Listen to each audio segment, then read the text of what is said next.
cảm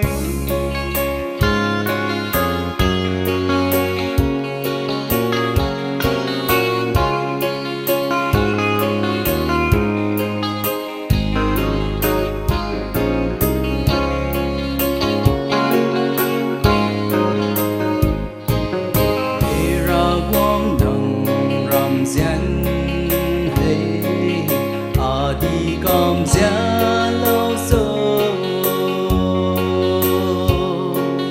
và mây ở ta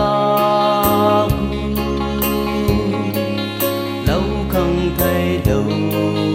mây e tiếng cao rầm gai khâu ai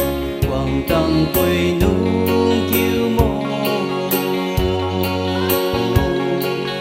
bầu di xuống ta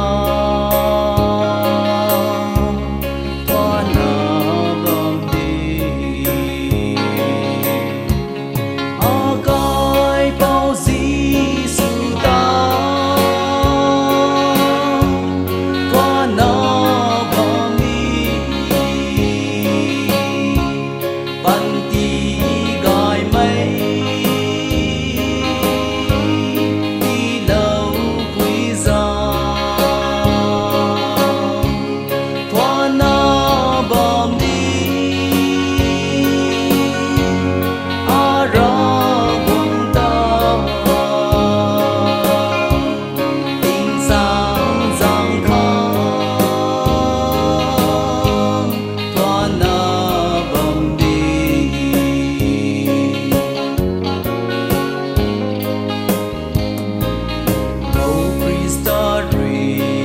xiêm lâu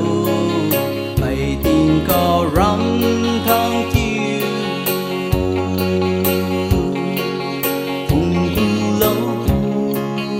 đi có lỡ tiêu mây quay ta như ban tí nai bằng san phố Krista khang lung sam khô